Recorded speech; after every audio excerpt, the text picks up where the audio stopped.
Greetings, pet lovers. Bridget here with First Street Pets, and today we're going to talk about using technology to find a missing pet.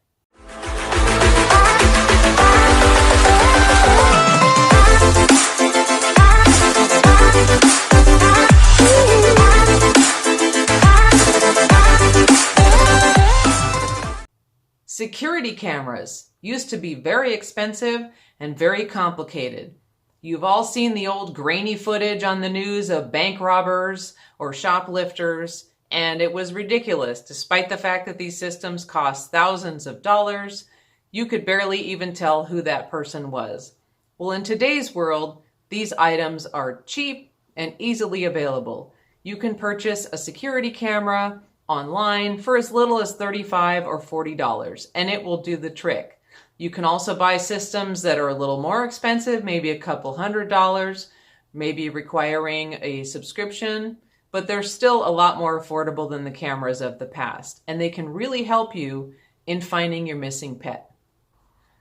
Now, you may already have a security camera. You may have a doorbell camera or something by your front door or back door, just to make sure that it's safe around your house or to see if someone is stealing your packages or something like that.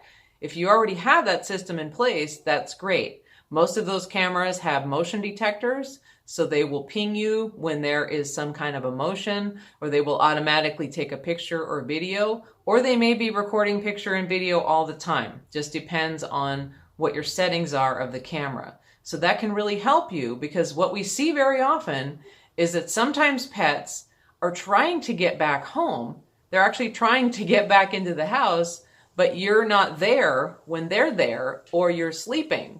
Especially with cats, they're nocturnal. Sometimes they try to come back in the middle of the night, and I've actually seen camera footage where they're coming up to the door and pawing at the door, but they can't get in because the owners are sleeping.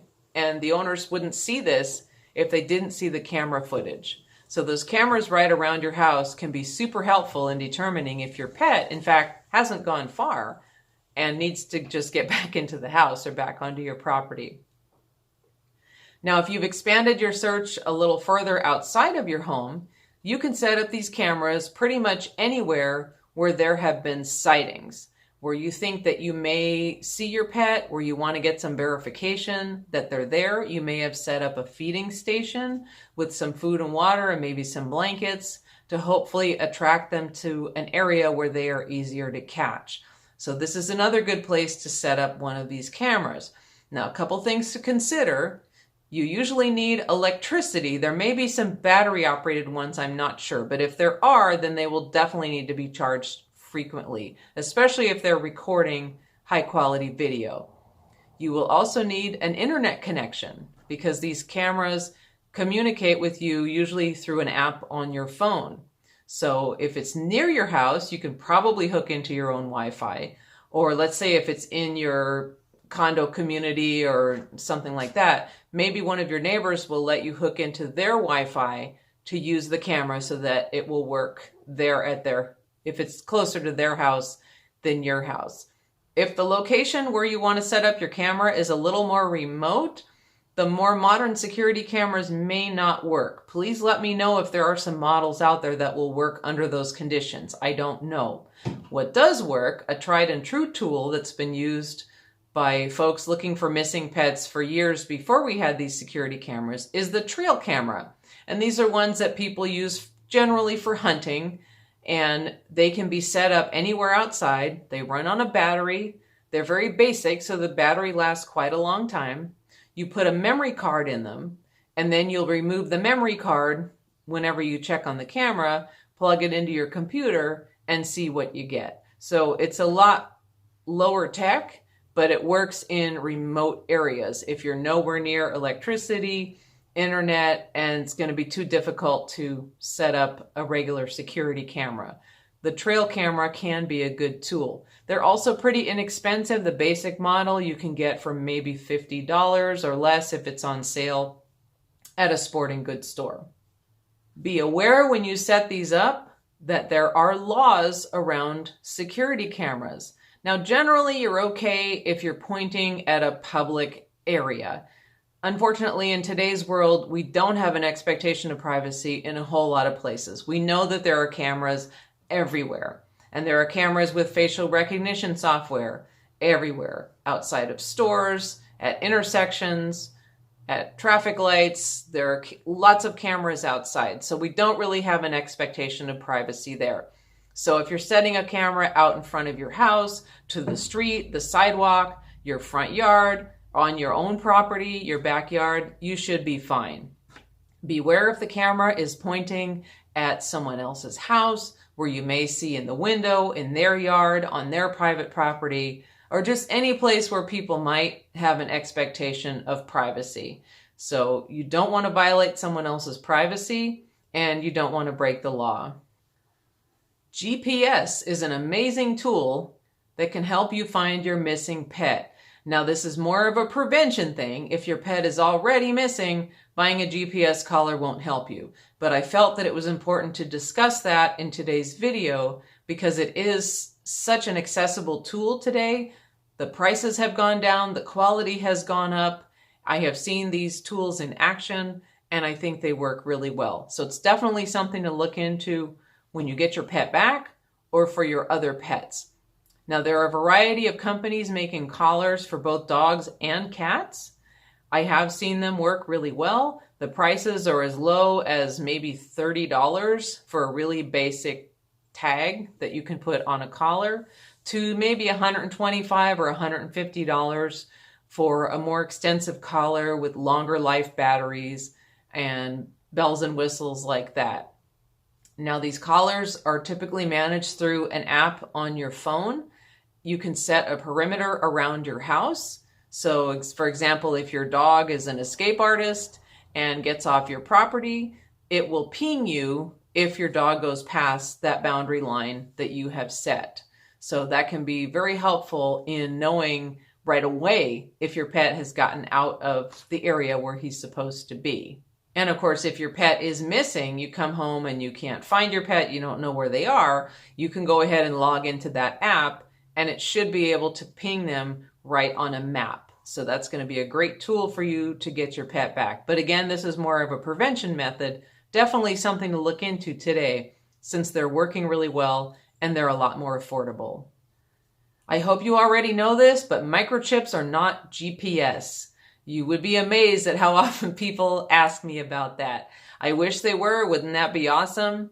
The technology is not there because GPS requires an energy source and the microchip doesn't really have an energy source. So maybe that's a technology that will exist in the future, but for now, the microchip is not a GPS.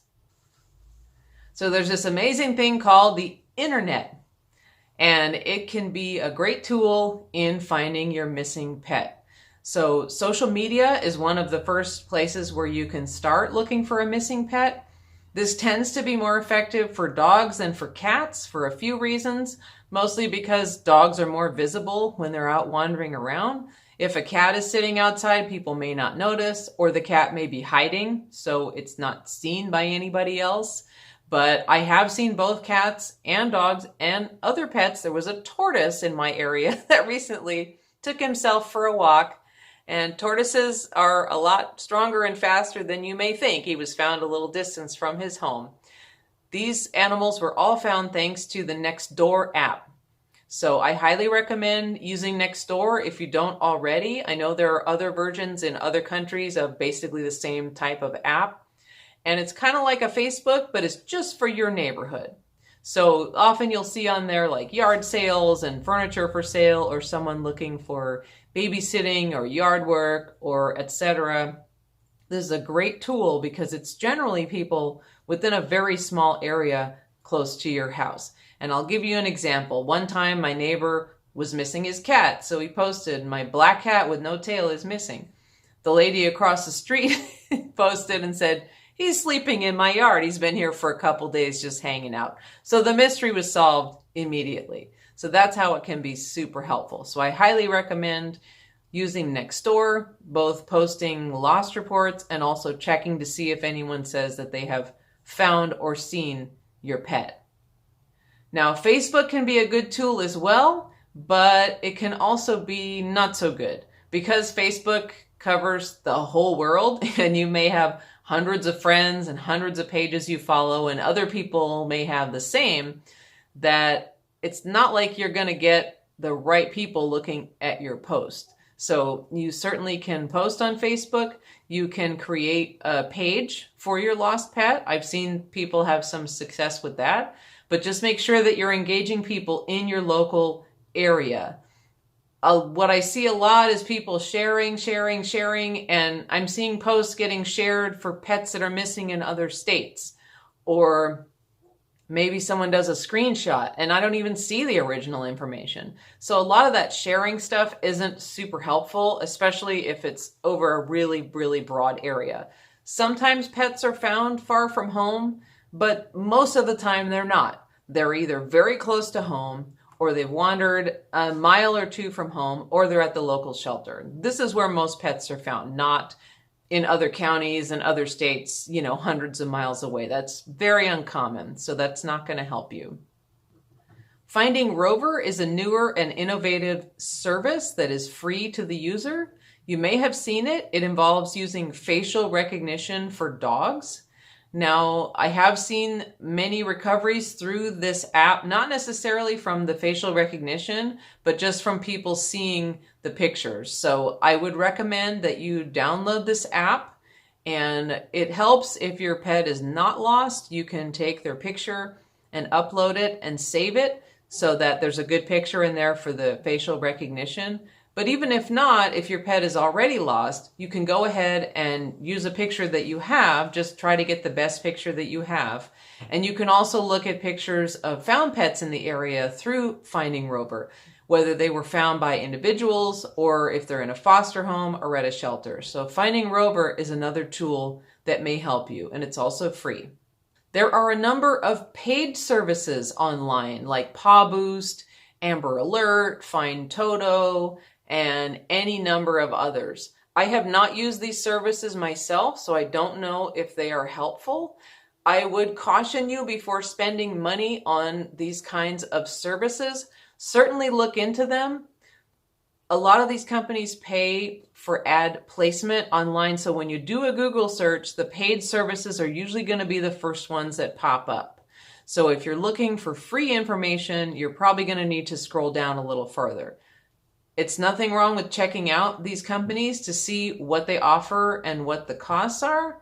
But the reason I say be cautious is from what I see, a lot of the services are things that you could do yourself, like posting on Facebook, boosting posts on Facebook, doing mailers. All of these are things you can do yourself. And so you have to look at that and see if the cost is worth it for you and if it isn't something that you could do yourself. There are nonprofit organizations out there that will provide information on finding lost pets. One of them is Mission Reunite. That is the nonprofit that I am involved in. And on our website for missionreunite.org, we have a lot of information and tips, and I share these videos on the website, information about finding lost pets, how to search at shelters, and etc. Lost Dogs of America is another nonprofit organization that also offers a lot of free information on their website. That's Lost Dogs of America. They also have state chapters, so you can search for lost dogs, whatever your state is in the United States. They partner with another company called Helping Lost Pets, which is also a free service. It's an online database. And there's also another one called Pet FBI. So these are some of the websites you can go to that are free, where there are registries and information. Just a word of caution about using these kinds of registries. While they're very helpful and they have helped many people find their pets, these are national registries. So definitely check them out, but I would also focus more of your energy on local searches like Nextdoor. I hope this information has been helpful to you and that you have your missing pet back home soon. If you have any questions, if you have any experience with these kinds of websites or services, please post them in the comments. I'd love to hear about it and to share it with those watching this video. Please like and subscribe to our channel. We will upload content on lost pet recovery and other important pet topics every week.